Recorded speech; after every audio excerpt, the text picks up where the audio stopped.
2, 3. Assalamualaikum warahmatullahi wabarakatuh. Selamat datang di podcast Ilmu Padi, tempat yang ngobrol santai tapi isinya kayak akar padi.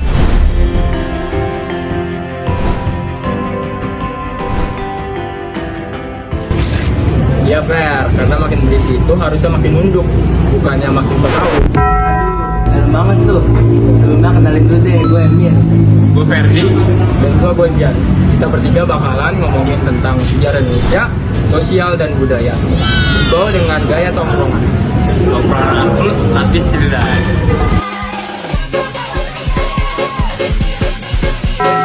Dan hari ini kita mulai episode pertama yang lumayan mind blowing.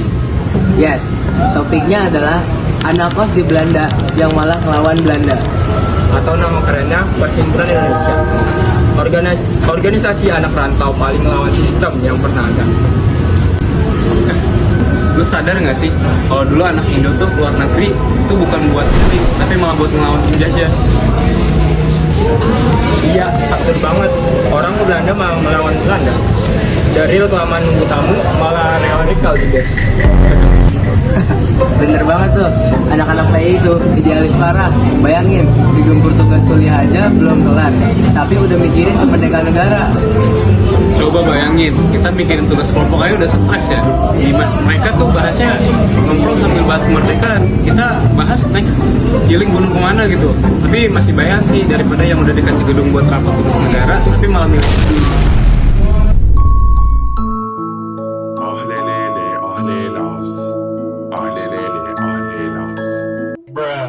Ciao, udahlah positif thinking aja. Oknum-oknum itu pada kecapean. Capek habis lawan pengumuman nih maksudnya. Panas. Udah kembali ke topik, tapi serius, mereka keren banget dari luar negeri. Justru mereka ngenalin nama Indonesia ke dunia. Berarti bisa dibilang kayak itu OG-nya anak rantau nasionalis, bukan anak rantau yang jadi food vlogger. Iya, mereka bukan bikin konten day in my life jalan-jalan ke Belanda, tapi OTW siap kita bikin merdeka. Asik kalau di tahun segitu udah ada JJ. Lawak dah. Jadi gimana sih awalnya PI ini berdiri?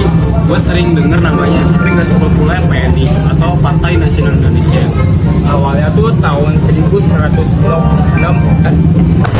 Awalnya tahun 1908 di Belanda. Namanya Independent Niji. Isinya anak-anak Hindia Belanda yang kuliah di sana. Baiknya tuh udah skill, nongkrong, sharing, dan ngekongsi.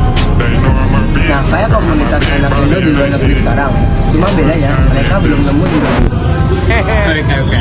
Iya, terus kapan mulai berubah arah ke politik? Nah, setelah Perang Dunia I, sekitar tahun 1925, muncul generasi baru yang rasa udah capek dijajah. Akhirnya mereka rebranding jadi Perhimpunan Indonesia. Dan itu bukan sekedar ganti nama bro, itu pernyataan sikap. Mereka bilang kita bukan India lagi, kita Indonesia. Wah, rename aku level nasional ya, dari anak koloni jadi merdeka ID, asik dah. Dan otak dibalik itu semua siapa tuh? Nah, otak dibalik itu semua adalah Muhammad Hatta. Si otak dingin tapi berbahaya. Bukan berbahaya karena jahat, tapi karena pemikirannya terlalu maju buat kolonial. Gila, berarti Hatta tuh kayak project manager kemerdekaan ya? Iya, dan bareng Ahmad Subarjo serta Iwa Kosomasomantri, mereka bikin majalah Indonesia Merdeka. Majalahnya tuh, kalau zaman sekarang, kayak portal berita yang gak takut kena ban. Semua tulisan mereka nyentil, tapi elegan. Kalau sekarang mungkin udah dibilang terlalu politis, tapi emang niatnya sih begitu. Dan strategi mereka tuh unik banget, non kooperatif. Artinya, gak mau kerja sama penjajah. Mereka tolak semua tawaran politik dari Belanda karena mereka yakin kemerdekaan itu hak, bukan hadiah. Wah, jadi kayak influencer yang tolak endorse biar nggak kehilangan prinsip. Tapi benar deh, dari situ Belanda mulai panas karena anak-anak pos ini mulai ngomong di forum-forum internasional. Iya, mereka naik podium di luar negeri buat bilang ke dunia, Indonesia tuh lagi dijajah loh, dan dunia mulai dengar. Itu gokil banget sih, anak rantau yang niatnya kuliah malah ngegas sampai bikin penjajah kebakaran jenggot.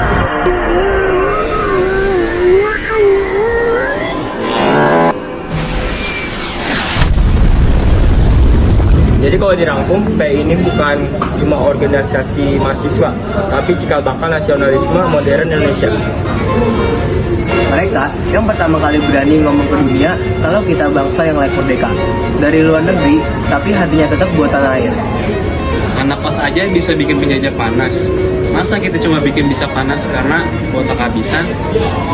Iya, makanya isi kepala bukan cuma isi keranjang. Keranjang belanja shopping. Oke guys, itu dia episode pertama podcast Ilmu Padi. Jangan lupa follow, share, dan komen topik sejarah absurd apa lagi yang pengen kalian kita bahas dengan gaya tongkrongan kayak gini. Next episode belum ada kepikiran karena scriptwriter belum menunggu tegas dari bernegara. Assalamualaikum warahmatullahi wabarakatuh. Mantap.